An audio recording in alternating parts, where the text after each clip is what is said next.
This video is for education purpose. Everything we'll listen in this video is taken from internet, which is available in public domain.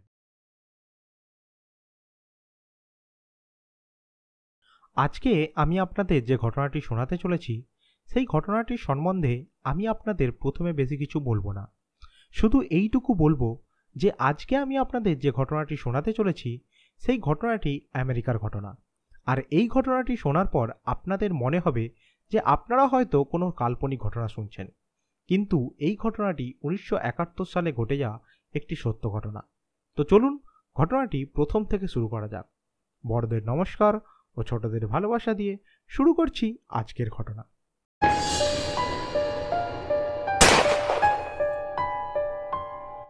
ঘটনাটি শুরু হয় আমেরিকার ওরেগন রাজ্যের একটি বড় শহর পোর্টল্যান্ড থেকে। 1971 সালের 24শে নভেম্বর বুধবার দুপুরবেলায় 40 থেকে 45 বছরের একটি মানুষ পোর্টল্যান্ড আন্তর্জাতিক বিমানবন্দরে পৌঁছায়। লোকটি লম্বায় প্রায় 6 ফুট বা তার থেকে একটু কম হবে। লোকটি সেই দিন একটি কালো রঙের বিজনেস স্যুট, সাদা জামা, কালো টাই এবং গাঢ় বাদামি রঙের জুতো আর তার উপরে একটি কালো রঙের রেনকোট পরেছিল, আর তার হাতে একটি কালো রঙের ব্রিফকেসও ছিল। সেই দিন ওই বিমানবন্দরে খুব একটা বেশি ভিড় ছিল না, কারণ তার পরের দিন 25শে নভেম্বর আমেরিকায় থ্যাঙ্কস গিভিং ডে পালন করা হয়। আর এই দিনে আমেরিকার মানুষজন তাদের আত্মীয় স্বজন এবং পরিবার পরিজনের সঙ্গে দেখা করে ও একসঙ্গে খাওয়া দাওয়া করে একে অপরকে গিফট দিয়ে থ্যাংক ইউ বলে। এই দিন পুরো আমেরিকায় ছুটি থাকে, আর এই জন্য বেশিরভাগ মানুষ তার আগের দিনেই তাদের আত্মীয় স্বজন বা পরিবার পরিজনের কাছে পৌঁছে যায়।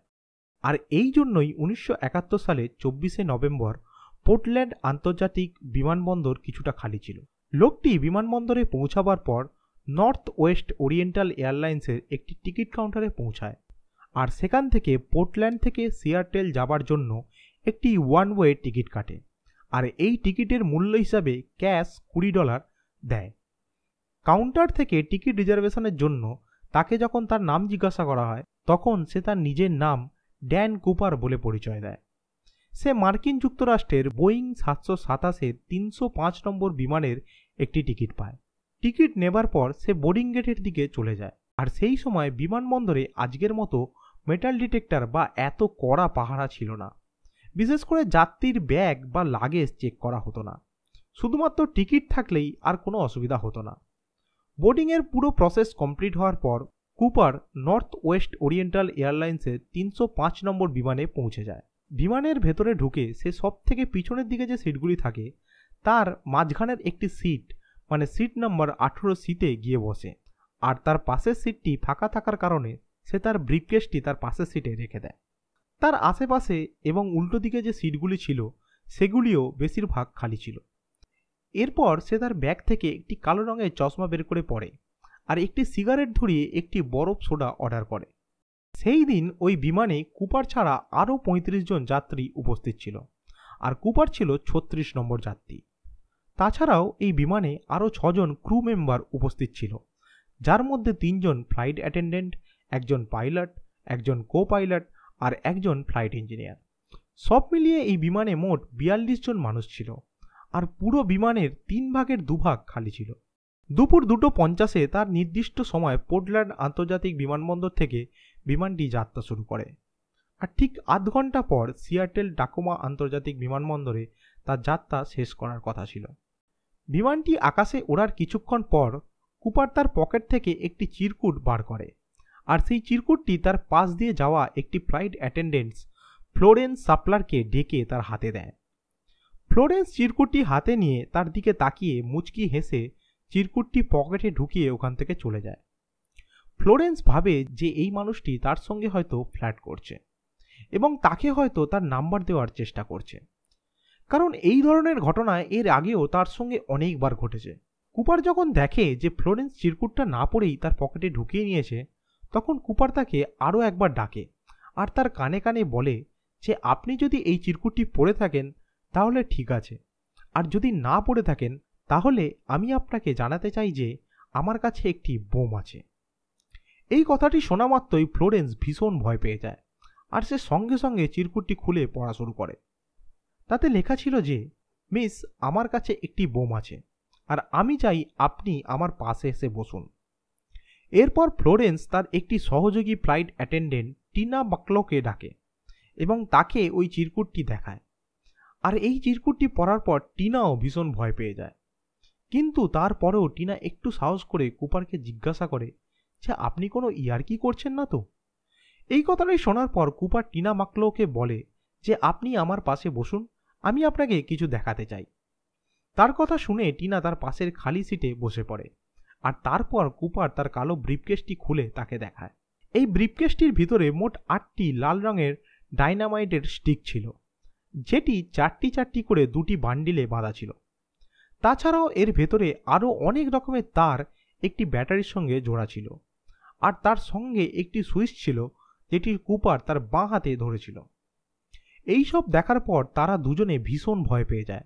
আর কুপার তাদের বলে যে এই প্লেনটি হাইজ্যাক হয়ে গেছে, আর আমি চাই আপনারা আমার যা যা চাওয়া পাওয়া আছে সেটি আপনাদের ক্যাপ্টেনের কাছে পৌঁছে দেন।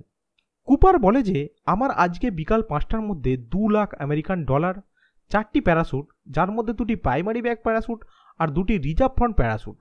আর যখন এই বিমানটি ল্যান্ড করবে তখন এই বিমানটিকে রিফিউল করার জন্য একটি ইন্ধন ভর্তি ট্রাক যেন রানওয়েতেই উপস্থিত থাকে। তাছাড়া পুলিশ বা FBI যদি কোনো রকম চালাকি করার চেষ্টা করে তাহলে আমি ওই বিমানটিকে বোম দিয়ে উড়িয়ে দেব। ফ্লোরেন্স তার এই চাহিদা নিয়ে এই বিমানের ক্যাপ্টেন উইলিয়াম স্কটের কাছে পৌঁছায়। এদিকে টিনা মাকলো কুপারের পাশে বসে ওই বিমানের ইন্টারকমের মাধ্যমে ক্যাপ্টেন উইলিয়ামকে সমস্ত জানকারি দিতে থাকে। ক্যাপ্টেন উইলিয়াম সবকিছু জানার পর সঙ্গে সঙ্গে সিয়াটল বিমানবন্দরের ATC মানে এয়ার ট্রাফিক কন্ট্রোলে যোগাযোগ করে।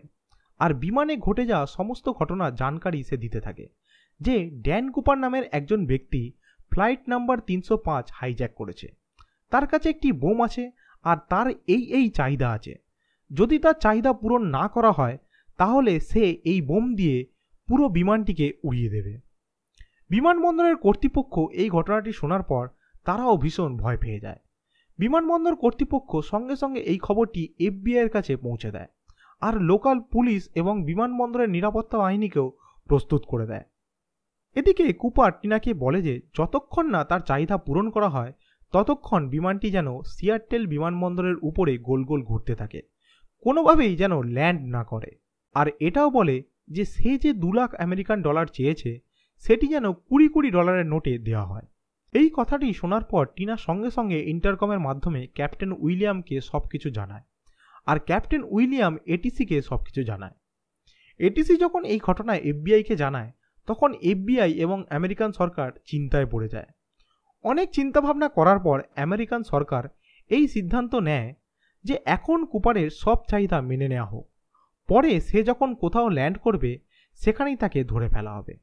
এই সবের মধ্যে ফ্লাইট 305 সিয়াটল পৌঁছে যায়, কিন্তু যে ক্ষেত্রে কুপার বলেছে যে যতক্ষণ না তার চাহিদা পূরণ হয় ততক্ষণ বিমান ল্যান্ড করতে পারবে না। তাই বিমান যাত্রীরা যাতে কোনো ভয় না পায় তাই বিমানে ঘোষণা করা হয় যে বিমানে কিছু যান্ত্রিক ত্রুটির জন্য বিমানটি সঠিক সময় ল্যান্ড করতে পারবে না। আর আপনাদের ভয় পাবার কোনো কারণ নেই, কারণ আমরা খুব তাড়াতাড়ি এই সামান্য ত্রুটি ঠিক করে ফেলব। এইভাবে ফ্লাইট নাম্বার 305 সিয়াটল বিমানবন্দরের উপরে প্রায় 2 ঘন্টা গোল গোল করে ঘুরতে থাকে। আর এই দিকে কুপার বিমানের ভেতরে বসে সিগারেট খেতে থাকে। আর এই সিগারেটটিকে জ্বালানোর জন্য সে টিনা মাকলোর সাহায্য নেয়, কারণ সে এক হাতে বোমের ডেটোনেটরটি ধরেছিল আর এক হাতে সিগারেট জ্বালানো সম্ভব নয়। এই সময় টিনা একটু সাহস করে কুপারকে জিজ্ঞাসা করে যে আপনি হাইজ্যাকিংয়ের জন্য নর্থ ওয়েস্ট এয়ারলাইন্সকে কেন বেছে নিলেন? আপনার কি এই এয়ারলাইন্সের সঙ্গে কোনো শত্রুতা আছে? আপনি কি কোনো বদলা নিতে চান? তখন কুপার বলে যে হ্যাঁ, আমার বদলা নেওয়ার আছে, কিন্তু এই এয়ারলাইন্সের সঙ্গে নয়। এটা শুধুমাত্র একটি কাকতালীয় ব্যাপার যে আমি এই বিমানে উঠেছি। এই সবের মধ্যে FBI সিয়াটলের ফার্স্ট ন্যাশনাল ব্যাংক থেকে 20 ডলারের নোট দিয়ে 2 লাখ ডলারের ব্যবস্থা করে। আর তারপর প্রত্যেকটি নোটের সিরিয়াল নাম্বার নোট করে, যাতে কুপার যদি পরে এই নোটগুলি কোথাও খরচা করে তাহলে তাকে খুব সহজেই ধরে ফেলা যায়। আজ 2023-এ এই 2 লাখ ডলারের মূল্য প্রায় 13 থেকে 14 লাখ ডলারের সমান। আর যদি এই ডলারটিকে ভারতীয় কারেন্সিতে কনভার্ট করা হয় তাহলে প্রায় 10 কোটি টাকার সমতুল্য হবে। টাকার ব্যবস্থা করার পর ওইখানকার একটি স্কাই ড্রাইভিং স্কুল থেকে 4টি প্যারাশুটেরও ব্যবস্থা করা হয়। ঠিক সন্ধে 5:24 এটিসি থেকে বিমানের ক্যাপ্টেনকে সূচনা দেওয়া হয় যে FBI কুপারের সমস্ত চাহিদা পূরণ করেছে। ক্যাপ্টেন সঙ্গে সঙ্গে এই খবর টিনাকে দেয় এবং টিনা সেই খবর কুপারের কানে পৌঁছে দেয়। এরপর কুপার বিমানটিকে ল্যান্ড করার অনুমতি দেয়, কিন্তু সে ল্যান্ড করার আগে আরও কিছু শর্ত রাখে, যেমন বিমানটিকে সকল বিমানের থেকে দূরে একটি আলাদা ফাঁকা রানওয়েতে ল্যান্ড করাতে হবে। ল্যান্ড করার আগে বিমানের সমস্ত জানালা বন্ধ করে দিতে হবে, যাতে FBI বা লোকাল পুলিশ বিমানের ভেতরে কী ঘটনা ঘটছে তা কিছুই বুঝতে না পারে। সব শর্ত মেনে নেবার পর সন্ধ্যা 5:45 ফ্লাইট নাম্বার 305 টাকোমা আন্তর্জাতিক বিমানবন্দরে ল্যান্ড করে। এরপর টাকোমা আন্তর্জাতিক বিমানবন্দরের ম্যানেজার $2 লাখ আমেরিকান ও 4টে প্যারাশুট নিয়ে বোয়িং 707 বিমানের পিছনের দিকের গেটের সামনে পৌঁছায়। তখন বোয়িং 707 একমাত্র কমার্শিয়াল বিমান ছিল যার পিছনের দিকে একটি গেট ছিল এবং সেই গেটে একটি সিঁড়িও লাগানো ছিল। এরপর টিনা মাকলো পিছনের গেট দিয়ে বেরিয়ে আসে এবং বিমানবন্দরের ম্যানেজারের কাছ থেকে $2 লাখ, যেটা 2টি বস্তায় ভরা ছিল, কারণ ছোট ছোট নোট হওয়ার কারণে নোটগুলির অনেকগুলি বান্ডিল হয়েছিল, তাই নোটগুলি 2টি বস্তার মধ্যে রাখা হয়েছিল এবং এই বস্তা দুটির ওজন প্রায় 23 পাউন্ড, মানে 10.5 কিলো হয়ে গিয়েছিল। টিনা অনেক কষ্ট করে 2টি বস্তা এবং 4টি প্যারাশুট নিয়ে ড্যান কুপারের কাছে পৌঁছে দেয়। এর মধ্যে বিমানে ফিউল ভরার কাজও শুরু হয়ে যায়। যে ক্ষেত্রে কুপারের সব চাহিদা পূরণ করা হয়, তাই কুপারও বিমানে থাকা 35 জন যাত্রীকে বিমানবন্দরে নামার অনুমতি দিয়ে দেয়। 2 জন ফ্লাইট অ্যাটেন্ডেন্টকেও কুপার ছেড়ে দেয়, যার মধ্যে একজন ফ্লোরেন্স সাপলারও ছিল, যাকে কুপার সবার প্রথমে চিরকুটটি দিয়েছিল। বিমানে যে যাত্রীরা ছিল তারা এই বিষয়ে কিছুই জানতে পারেনি, শুধুমাত্র যারা বিমানের ভেতরে টাকার বস্তা এবং প্যারাশুট আনতে দেখেছিল তারাই কিছুটা আন্দাজ করতে পেরেছিল। এরপর বোয়িং 727 বিমানে শুধুমাত্র 5 জন উপস্থিত ছিল, যার মধ্যে একজন ক্যাপ্টেন উইলিয়াম স্কট, দ্বিতীয়জন co pilot Bill Rataczak, flight engineer Harold Anderson, flight attendant Tina Mucklow এবং ড্যান কুপার নিচে। এরপর কুপার আরও কিছু শর্ত রাখে, যার মধ্যে প্রথম হলো বিমানকে সোজা মেক্সিকো নিয়ে যেতে হবে, কিন্তু তাকে জানানো হয় যে এই বিমানটি সোজা মেক্সিকো যেতে পারবে না, কারণ তাকে মাঝখানে কোথাও ল্যান্ড করে রিফিল করতে হবে। বিমানটিকে রিফিল করার জন্য কুপারকে 2টি জায়গার অপশান দেওয়া হয়, প্রথমটি ফিনিক্স আরিজোনা ও দ্বিতীয়টি রেনো নেওয়াডা। অনেক চিন্তাভাবনা করার পর কুপার রেনো নেওয়াডা বিমানবন্দরে রিফিউল করার অনুমতি দেয়। কুপারের দ্বিতীয় শর্ত ছিল যে বিমানের পিছনের দিকের দরজাটি খোলা রাখতে হবে, কিন্তু আবার কুপারকে জানানো যায় বিমানের পিছনের দিকের দরজা খোলা রেখে বিমানকে টেক অফ করানো সম্ভব নয়। কুপার যদি চায় বিমানটি আকাশে ওড়ার পর এই দরজা খুলতে পারে। কুপার এটাতেও রাজি হয়ে যায়। এরপর তৃতীয় শর্তটি ছিল যে বিমানটিকে যেন 200 মাইল পার আওয়ারের থেকে বেশি জোরে ওড়ানো না হয়। আর চতুর্থ শর্তটি হলো বিমানটি ওড়ার সময় তার নিচে ল্যান্ডিং উইল খোলা রাখা হয়। আর পঞ্চম শর্তটি হলো বিমানের দুদিকের উইংসের স্ল্যাব 15 ডিগ্রি বাঁকানো থাকবে। FBI এবং বিমানবন্দর কর্তৃপক্ষ তার এই শর্তগুলিকে মেনে নেয়। এরপর ঠিক সন্ধ্যে 7:36, মানে প্রায় 2 ঘন্টা পর এই বিমানটিকে রেনো নেওয়াডার উদ্দেশ্যে রওনা করা হয়। বোয়িং 727 বিমানটি হাওয়াতে ওড়ার ঠিক 5 মিনিট পর কুপার টিনা মাকলোকে বলে যে সে যেন ককপিটের ভিতরে চলে যায় এবং ককপিটের দরজাটি ভিতর থেকে বন্ধ করে নেয়, আর তাকে যেন কোনো রকম ডিস্টার্ব না করা হয়। টিনা কুপারের কথা শুনে ককপিটের দিকে চলে যায় এবং ককপিটের দরজা বন্ধ করার আগে শেষবারের মতো সে কুপারকে একবার দেখে। সে দেখে যে কুপার ঠিক বিমানটির একদম মাঝখানে দাঁড়িয়ে আছে এবং সে তার শরীরের সঙ্গে কিছু বাঁধছে। কুপার হয়তো টাকার বস্তাগুলি তার কোমরের সঙ্গে বাঁধছিল। এরপর টিনা ককপিটের দরজাটি বন্ধ করে দেয়, আর তখন প্লেনের বাইরে কুপার একাই ছিল। বিমানটি যখন টাকোমা আন্তর্জাতিক বিমানবন্দর থেকে রওনা হয় তখন ওই বিমানটিকে নজর রাখার জন্য US এয়ারফোর্সের 2টি F-106 যুদ্ধ বিমান ওড়া শুরু করে, যার মধ্যে একটি বোয়িং 707-এর উপরে ও দ্বিতীয়টি তার নিচে উঠতে থাকে।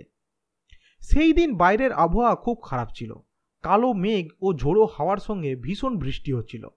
তারপরেও বোয়িং 727 200 মাইল পার আওয়ার্স এবং 10,000 ফুট উঁচু দিয়ে তার নির্দিষ্ট রুটে চলছিল। প্রায় রাত্রি 8টার আশেপাশে বোয়িং 727-এর ককপিটে একটি লাইট ইন্ডিকেট হয়, যার মাধ্যমে এটা বোঝা যায় যে বিমানের পিছনের দরজাটি খোলা হয়েছে, আর তার ফলে বিমানের ভেতরের এয়ার কম্প্রেসারও বারবার বদল হচ্ছিল। বিমানের বাইরে থেকে প্রচণ্ড ঝোড়ো হাওয়া ভীষণ গতিতে বিমানের ভেতরে প্রবেশ করছিল, যার ফলে বিমানটিকে কন্ট্রোল করতে দুই পাইলটের খুবই অসুবিধা হচ্ছিল। তাই সঙ্গে সঙ্গে ক্যাপ্টেন উইলিয়াম ইন্টারকমের মাধ্যমে কুপারের সঙ্গে যোগাযোগ করার চেষ্টা করে, কিন্তু কুপার এই কলের কোনো জবাব দিচ্ছিল না। অনেকক্ষণ চেষ্টা করার পরেও যখন কোনো রকম প্রতিক্রিয়া আসছিল না, তখন সবাই বাইরে গিয়ে দেখার কথা ভাবে, কিন্তু এদের মধ্যে কারোরই বাইরে যাওয়ার সাহস হচ্ছিল না, কারণ কুপার তাদের সবাইকে বাইরে আসতে বারণ করেছিল। এরপর ঠিক 10-15 মিনিট পর ককপিটে থাকা সবাই একটি ভীষণ ঝটকা ও বিমানের ভেতরে একটি বড় এয়ার প্রেসারের অনুভব হয়, যার ফলে কিছুক্ষণের জন্য সবার কান শূন্য হয়ে যায়, আর কিছুক্ষণ পর আবার সব ঠিক হয়ে যায়। এইভাবে 2 ঘন্টা পর ঠিক রাত্রির 10টা 15 নাগাদ বোয়িং 727 রেনোর তাওই আন্তর্জাতিক বিমানবন্দরে সুরক্ষিতভাবে ল্যান্ড করে, আর তখনও এই বিমানের পিছনের দরজাটি ঠিক একইভাবে খোলা ছিল। রেনো বিমানবন্দরে আগে থেকেই FBI, রেনো পুলিশ এবং রেনো আন্তর্জাতিক বিমানবন্দরের সুরক্ষা বাহিনী সবাই কুপারকে ধরার জন্য প্রস্তুতি নিয়ে বসেছিল। বোয়িং 727 ল্যান্ড করতেই এরা সবাই পুরো বিমানটিকে চারিদিক থেকে ঘিরে নেয়, কিন্তু পুলিশ যখন এই বিমানের ভেতরে ঢোকে সেখানে তারা কুপারের কোনো নাম ও নিশান দেখতে পায় না। তারা পুরো বিমানে খোঁজার পরেও কুপারকে কোথাও খুঁজে পায় না, কিন্তু কুপার যে সিটে বসেছিল সেখান থেকে তারা একটি রিজার্ভ ও আরেকটি খোলা প্যারাশুট আর কুপার যে সিগারেট খাচ্ছিল সেই সিগারেটের বাট ও ছাই উদ্ধার করে। সেখান থেকে একটি কালো রঙের টাইও পাওয়া যায়, যার মধ্যে একটি টাই ক্লিপও লাগানো ছিল। পুলিশ বিমানের চারিদিকে খুঁজতে থাকে, কিন্তু তারা না কোনো রকম বোম, না কোনো রকম টাকা, আর না কুপারকে খুঁজে পায়। এর মানে সে সিয়াটেল থেকে রেনোর মাঝখানে রাতের অন্ধকারে প্যারাশুট পরে টাকা পয়সা নিয়ে বিমান থেকে লাফ দেয়। কিন্তু প্রশ্নটা হলো যে কুপার কোন জায়গায় লাফ দিল, কারণ বিমানে উপস্থিত কেউ তাকে লাফ মারতে দেখেনি।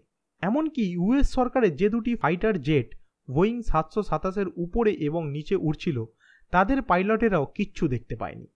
এরপর FBI বোয়িং 727-এর ক্রু মেম্বারদের কাছ থেকে এটা জানতে পারে যে ঠিক রাত্রির 8টা 13 মিনিটে বিমানে একটি ভীষণ বড় ঝটকা অনুভব হয়, তাহলে হয়তো ঠিক ওই সময়ে কুপার বিমান থেকে লাফ দিয়েছে।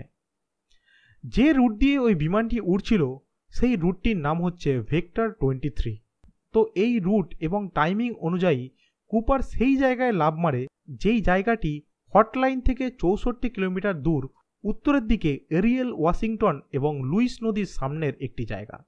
সেই দিন রাতে সেই বিমানে যত যাত্রী ছিল এবং যারা যারা কুপারকে নিজের চোখে দেখেছে তাদের সাহায্য নিয়ে ড্যান কুপারের একটি ছবি বানানো হয়, আর তারপর আমেরিকার ইতিহাসের কোনো মানুষকে খোঁজার জন্য আমেরিকার সবথেকে বড় মিশন শুরু হয়, আর এই মিশনটির নাম দেওয়া হয় নরজ্যাক। তার পরের দিন সকালবেলা কুপার ঠিক যে জায়গাটায় লাফ দিয়েছিল সেই জায়গার আশেপাশে বহু কিলোমিটার সার্চ করা শুরু হয়। এই জায়গাটি বড় বড় গাছ আর জঙ্গলে ভর্তি ছিল, তাই ওখানে কুপারকে খোঁজা ততটাই কঠিন ছিল যতটা খড়ের গাদা থেকে ছুঁচ খোঁজা। তারপরেও FBI এই সার্চ অপারেশন চালাতে থাকে। মাটিতে খোঁজার জন্য FBI অনেক বড় বড় টিম তৈরি করে, যারা কয়েক মাস ধরে ওই জায়গায় বহু কিলোমিটার আগে পিছনে ডান দিকে বাঁ দিকে চারিদিকে খোঁজাখুঁজি করতে থাকে। এছাড়াও আকাশপথে হেলিকপ্টার নিয়ে, নদীতে বিভিন্ন ধরনের জাহাজ এবং বোট নিয়ে খোঁজার চেষ্টা করা হয়, কিন্তু কুপারের কোনো অস্তিত্ব খুঁজে পাওয়া যায় না। এমনকি কুপারের লাশ বা কোনো টাকার বস্তা বা প্যারাশুটের কোনো অংশ খুঁজে পাওয়া যায় না। এই খবরটি যখন ওই খবরের কাগজ এবং সাংবাদিকদের কাছে পৌঁছায় তখন এই ঘটনাটি পুরো আমেরিকায় আগুনের মতো ছড়াতে থাকে। আমেরিকাবাসী এটা জানার জন্য উৎসুক হয়ে পড়ে যে আসলে ওই মানুষটি কে ছিল, যে রাতের অন্ধকারে একটি উড়ন্ত বিমান থেকে এইভাবে অদৃশ্য হয়ে গেল। এই সময় আমেরিকার একটি নামকরা পত্রিকা ভুল করে ড্যান কুপারের নাম DB কুপার নামে ছাপিয়ে দেয়, আর তারপর থেকে গোটা পৃথিবীর কাছে ড্যান কুপার DB কুপার নামেই পরিচিতি পেয়ে যায়। তারপর FBI ড্যান কুপার যে নামটি টিকিট কাটার সময় বিমানবন্দরে লিখেছিল এই নামের পিছনের ইতিহাস খুঁজতে থাকে, কিন্তু অনেক খোঁজাখুঁজির পরেও এই নাম বা এই নামের কোনো রকম মানুষের কোনো অস্তিত্ব পাওয়া যায় না। তারপর এফবিআই কুপারকে যে নোটগুলি দেওয়া হয় সেই নোটের সিরিয়াল নাম্বারগুলি পাবলিক করে দেয়, যাতে এই সিরিয়াল নাম্বারের কোনো নোট যদি পাওয়া যায় তাহলে মানুষ সঙ্গে সঙ্গে সেটি যেন এফবিআইকে জানায়। অনেক সংবাদপত্রে এটাও ছাপা হয়, যদি কোনো মানুষ এই সিরিয়াল নাম্বারের একটি নোটও আনতে পারে তাহলে তাকে $5,000 পুরস্কার দেওয়া হবে। কিন্তু তারপরেও একটিও ডলার পাওয়া যায়নি। এফবিআই প্রথম থেকে এটা বলছিল যে যেই পরিস্থিতিতে কুপার ওই বিমান থেকে ঝাঁপ দেয় সেই পরিস্থিতিতে কুপারের কোনো রকমভাবেই বাঁচা সম্ভব নয়। এফবিআই আমেরিকার সরকারের কাছে কুপারের না বাঁচার কিছু সম্ভাবনা তুলে ধরে। যেমন প্রথম সম্ভাবনাটি হলো, কুপার যখন বিমান থেকে ঝাঁপ দেয় তখন তার কোনো রকম প্রস্তুতি ছিল না। না সে স্কাই ডাইভিং স্যুট পরেছিল, না কোনো চশমা, না কোনো জুতো, না কোনো গ্লাভস, এমনকি হেলমেট পর্যন্ত পরেছিল না। আর সে যে প্যারাশুটটি পরে ঝাঁপ মেরেছিল সেই প্যারাশুটটিও নিজের হিসাবে কন্ট্রোল করা যেত না। সেই দিন ওই অন্ধকার রাতে ভীষণ বৃষ্টির সঙ্গে প্রচণ্ড ঝোড়ো হাওয়া বইছিল, তাই তার কোনোভাবেই এটা বোঝা সম্ভব নয় যে সে কোন জায়গায় গিয়ে পড়বে। এফবিআইয়ের মতে সে যেই জায়গায় ঝাঁপ দিয়েছিল সেই জায়গায় প্রচুর জঙ্গল এবং বড় বড় গাছ হবার কারণে সে হয়তো কোনো গাছের উপরে গিয়ে পড়েছিল, আর সেই গাছের উপর থেকে নিচে পড়ে তার মৃত্যু হয়েছে। দ্বিতীয় সম্ভাবনাটি এই ছিল যে কুপার বিমান থেকে ঝাঁপ দেওয়ার পর প্রচণ্ড জোরে ঝোড়ো হাওয়ার কারণে সে সোজা লুইস নদীতে গিয়ে পড়ে, আর নভেম্বর মাসে লুইস নদীর টেম্পারেচার সবসময় মাইনাসে থাকে, তাই নদীর জলে পড়ার পর তার কোনো রকমভাবেই বেশিক্ষণ বেঁচে থাকা সম্ভব নয়। আর তাছাড়া কুপারের কোমরে দুটি আমেরিকান ডলার ভর্তি বস্তা বাঁধা ছিল, যার ওজন প্রায় কম করে 10 কেজি হবে। আর যে ক্ষেত্রে সে প্যারাশুট নিয়ে ঝাঁপ দিয়েছিল তাই প্যারাশুটের কাপড়টিও তার উপরেই পড়েছিল, তাই সে আরও বেপাকে পড়ে যায় আর সেখানেই তার মৃত্যু হয়। এফবিআই এর সম্ভাবনাগুলি ঠিক হলেও তার পিছনে অনেক প্রশ্ন উঠতে থাকে, কারণ এত খোঁজাখুঁজির পরেও কুপারের মৃতদেহ বা কোনো রকম অস্তিত্ব পাওয়া যায়নি। তাই এই তদন্তটিও এইভাবেই চলতে থাকে। এই ঘটনাটি 9 বছর পর 1980 সালের 10ই ফেব্রুয়ারি ব্রায়ান ইনগ্রাম নামের একটি 8 বছরের বাচ্চা কলম্বিয়া নদীর ধারে টিনা বার নামক একটি বিচে তার মা বাবার সঙ্গে পিকনিক করতে যায়। সেখানে সে আগুন জ্বালানোর জন্য একটি গর্ত খোলে এবং গর্ত খুলতে গিয়ে সে বুঝতে পারে সেখানে হয়তো কিছু পোঁতা আছে। সে যখন গর্তটিকে আরও গভীরভাবে খোলে তখন সে $20 3টি বান্ডিল দেখতে পায়। নোটগুলি ভীষণ পুরনো হয়ে গেছিল, আর নোটগুলিকে গুণে জানা যায় যে এর মধ্যে মোট $5,800 আছে। এই নোটগুলি যখন এফবিআইকে দেওয়া হয় তখন এফবিআই সিরিয়াল নাম্বার ম্যাচ করে জানতে পারে এই নোটগুলি সেই নোট যেগুলি ড্যান কুপারকে দেওয়া হয়েছিল। এরপর এফবিআই টিনাবার বিচে অনেকবার খোঁজাখুঁজি করে, বিভিন্ন জায়গায় মাটি খোলে, কিন্তু তারপরেও কোনো নোট উদ্ধার হয়নি। এই নোটগুলি পাবার পর এফবিআই ভেবেছিল যে এই তদন্তটি হয়তো এখানেই শেষ হয়ে যাবে, কিন্তু এই নোটগুলি তদন্ত শেষ করার জায়গায় আরও বাড়িয়ে দেয়, কারণ এখান থেকে শুরু হয় আরেকটি নতুন প্রশ্ন। প্রশ্নটি এই যে এই নোটগুলি এখানে এলো কোথা থেকে। কুপার যখন বিমান থেকে ঝাঁপ দেয় তখন কুপার যে জায়গাটিতে ঝাঁপ দিয়েছিল সেখান থেকে এই টিনাবার বিচ প্রায় 70 কিলোমিটার দূর। তাহলে নোটগুলি ওখান থেকে এখানে এলো কি করে?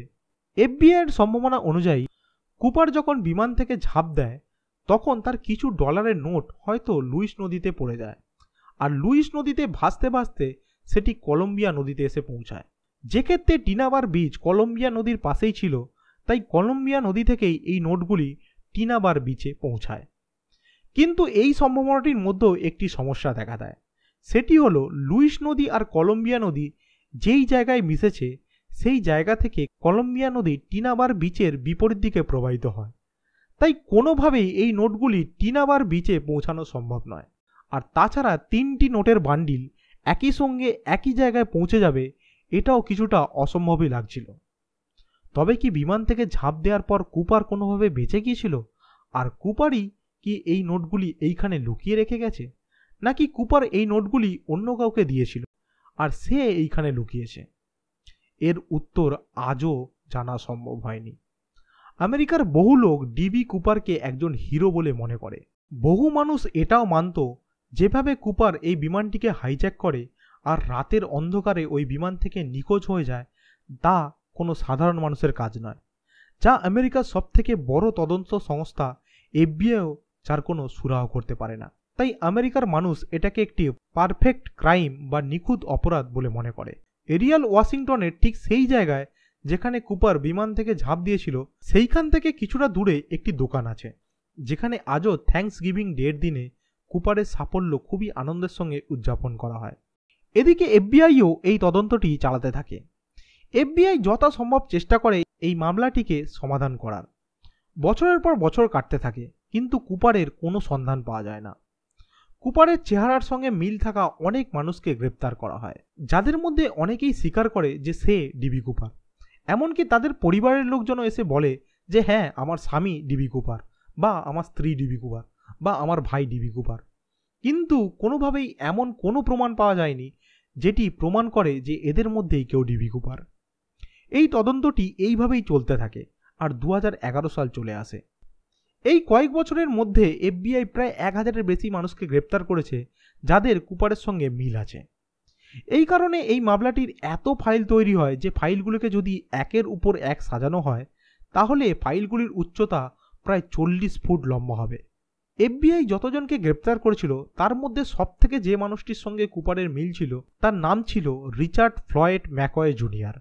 কুপারের নিখোঁজ হবার প্রায় 4 মাস পর 1972 সালের 7ই এপ্রিল রিচার্ড ঠিক কুপারের মতো ইউনাইটেড এয়ারলাইন্সের ফ্লাইট নম্বর 855কে একটি হ্যান্ড গ্রেনেড এবং পিস্তলের সাহায্যে হাইজ্যাক করে।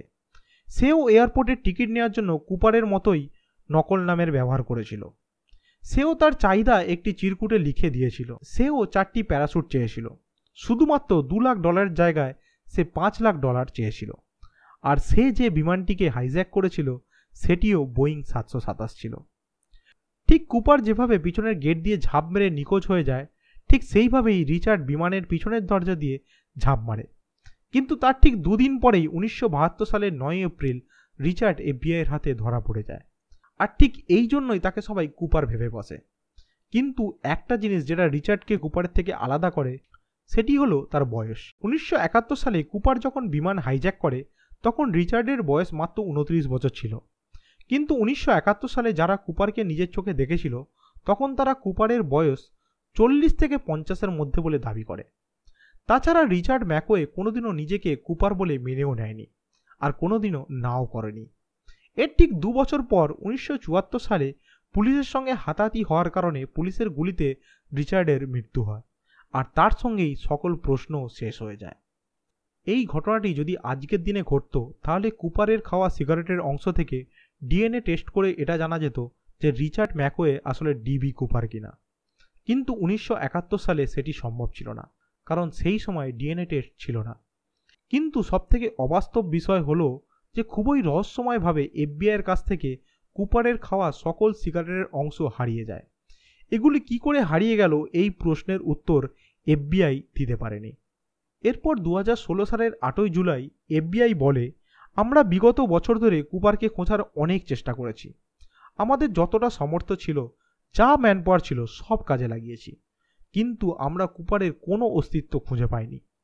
আমরা এটাও জানি না যে কুপার কোথা থেকে এলো আর কোথায় বা চলে গেল।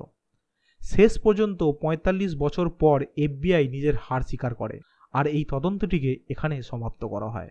রিচার্ড ম্যাকওয়ে ছাড়াও এফবিআই এর লিস্টে যারা গুরুত্বপূর্ণভাবে সন্দেহভাজন হিসাবে ছিল তারা হলো Kenneth Peter Christiansen, Robert Rackstraw, Lindwin Cooper, Barbara Dayton, Robert Lepsy, Sheridan Peterson, William J Smith ও ডুইন ব্যাভার। তাছাড়াও অনেকেই ছিল। আজ 52 বছর পরেও এটা জানা সম্ভব হয়নি যে আসলে ডিবি কুপার কে ছিল, যে আকাশে উড়ন্ত অবস্থায় রহস্যময়ভাবে রাতের অন্ধকারে হারিয়ে গেল, আর এমন হারিয়ে গেল যে আর কোনোদিনই তার কোনো অস্তিত্ব খুঁজে পাওয়া গেল না। এই ঘটনাটি আমেরিকার ইতিহাসের একমাত্র বিমান হাইজ্যাকিংয়ের ঘটনা যার সমাধান আজও করা সম্ভব হয়নি। আজ পর্যন্ত পৃথিবীতে যত রহস্যময় ঘটনা ঘটেছে তার মধ্যে এটিও একটি। এটাই ছিল ডিবি কুপার বা ড্যান কুপারের ঘটনা। আজকের ঘটনাটি এখানেই শেষ করছি। ঘটনাটি আপনাদের কেমন লাগলো অবশ্যই কমেন্ট করে জানাবেন। ঘটনাটি ভালো লাগলে অবশ্যই একটি লাইক করবেন। এই ধরনের ঘটনা আপনারা যদি শুনতে পছন্দ করেন তাহলে আমার চ্যানেলটিকে সাবস্ক্রাইব করবেন। আর অবশ্যই আপনার আত্মীয় স্বজন এবং বন্ধু বান্ধবের মধ্যে এই ঘটনাটি শেয়ার করবেন, যাতে সবাই সাবধান হতে পারে। দেখা হচ্ছে পরের ভিডিওতে। ততক্ষণের জন্য ভালো থাকুন, সুস্থ থাকুন এবং শুনতে থাকুন নৃশংসতা।